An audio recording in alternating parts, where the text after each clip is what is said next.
Jepang, dan Finlandia. Kita semua bakal ngasih pendapat dari sudut pandang masing-masing.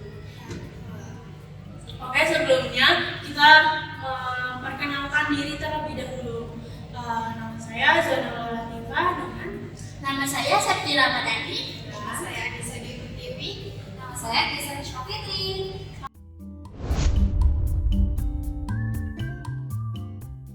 Oke guys, kita lanjut aja sekarang untuk membahas tentang perbedaan dari tiga negara ini. Kalau menurut aku sih perbedaan paling kelihatan itu di struktur kurikulumnya. Indonesia tuh kurikulumnya sering berubah, setiap ganti kebijakan bisa berubah besar-besaran. Jadi guru sama murid tuh butuh adaptasi terus-menerus. Dan pemerataannya juga belum merata banget. Ada sekolah yang udah keren tapi dia tuh kurang di fasilitasnya. Terus kalau di Jepang, struktur kurikulum itu stabil dan disiplin banget. Mereka konsisten jangka panjang, jadi proses belajarnya lebih tertata. Semua sekolah punya standar kualitas yang hampir sama. Jadi di setiap daerah tuh nggak ada kesenjangan gimana-gimana gitu, yang seperti kayak minim fasilitas atau apa. Selanjutnya tuh ada di Finlandia. Finlandia itu paling radikal. Mereka nggak fokus sama ujian nasional, bahkan penilaiannya fleksibel.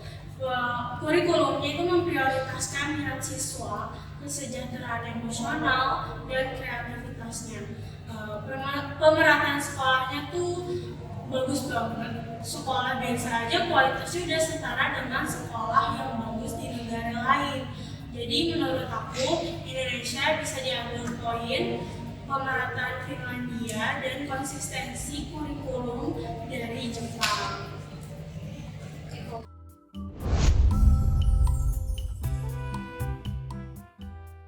Dari sisi kegiatan belajar, Indonesia tuh lumayan berat karena Indonesia tuh banyak tugas, PR, dan juga tuh yang lebih detail target nilai. Bahkan Indonesia tuh lebih penting skor daripada pemahamannya. Nah, sedangkan Jepang itu lebih berat lagi karena dia tuh sistem pendidikan dia itu kayak lebih menguji mentalnya, sehingga mental dia tuh terganggu, sehingga apa ya? Jadi tuh mereka itu udah sekolahnya lama, udah gitu ditambah yang ada namanya tuh stress school yang sampai malam, jadi sehingga mentalnya itu terganggu juga. Nah, disiplin mereka tuh bagus, tapi tekanan mentalnya itu bisa juga standar kerjanya tinggi dan kompetisinya ketat. Nah, sedangkan di Finlandia kebalikannya, jam belajarnya itu sedikit, PR minimal, nggak ada tugas, dan nggak ada ujian nasional awal karena mereka percaya bahwa belajar itu harus membuat anak nyaman, sehingga belajar mereka itu bisa lebih fokus pada pendidikan, nggak harus merusak mental, dan yang ada namanya itu harus ganti-ganti juga. Menurut aku perbedaan ini itu menunjukkan cara negara melihat fungsi pendidikan Indonesia dan Jepang melihatnya sebagai kewajiban, sedangkan Finlandia melihat sebagai proses perkembangan manusia.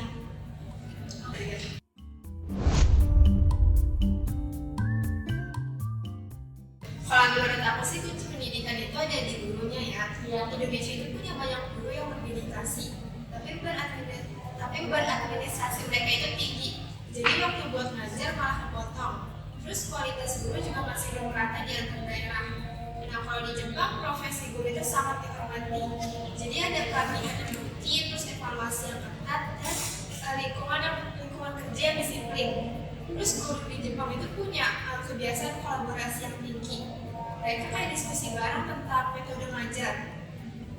Nah, kalau di Finlandia itu kayak lebih ekstrim gitu loh. Jadi guru harus minimal S2 buat bisa ngajar. Tapi begitu lolos, guru dikasih kepercayaan 100% buat kayak metode ngajarnya itu gimana gitu. Karena itu guru di Finlandia bisa kreatif tanpa dibatasi beban administrasi kayak di Indonesia. Jadi budaya sekolah itu punya perbedaan yang cukup mendalam. Oke, selanjutnya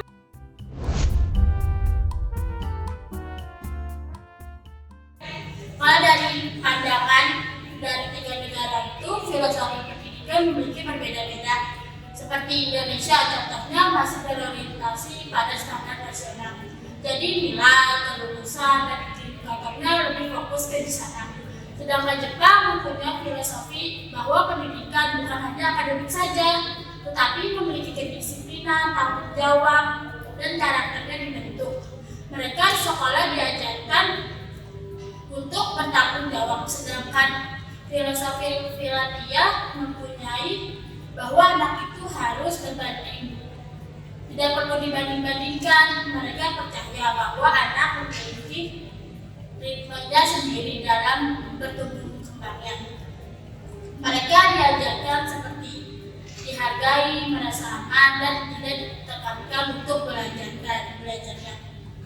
Hasil dari belajar yang sangat-sangat maksimal terlihat sekali perbedaannya, yaitu Jepang memiliki unggul dalam kedisiplinan dan tanggung jawab, sedangkan Finlandia memiliki unggul dalam literasi, kreativitas, dan mental hardware. Sedangkan Indonesia itu masih sangat berusaha membangun karakter-karakter siswa yang ada di sekitarnya.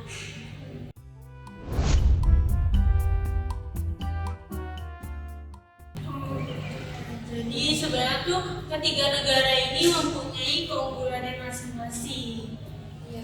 Ya, jadi Jepang itu kuat di budaya dan disiplin, Finlandia kuat di kesejahteraan dan kebebasan, dan Indonesia itu punya potensi besar, tapi perlu konsistennya.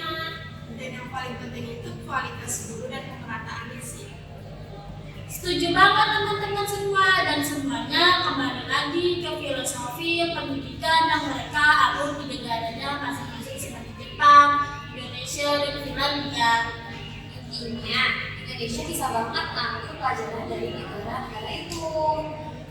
Ya, ada konsistensi dari kebijakan dari Jepang, Kesejahteraan belajar dan Finlandia, dan tetap menyesuaikan dengan kondisi Indonesianya sendiri untuk memproses dalam pembelajaran. Oke, dulu nggak sih guys? Kan capek ya. Ini gue cair nih.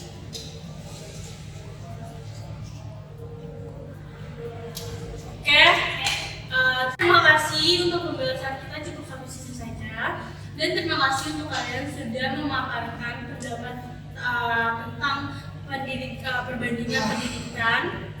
Dan terima kasih juga untuk teman-teman semua yang sudah menonton dan mendengarkan podcast kami. Semoga podcast kami kali ini bermanfaat dan bisa menambah wawasan kalian semua.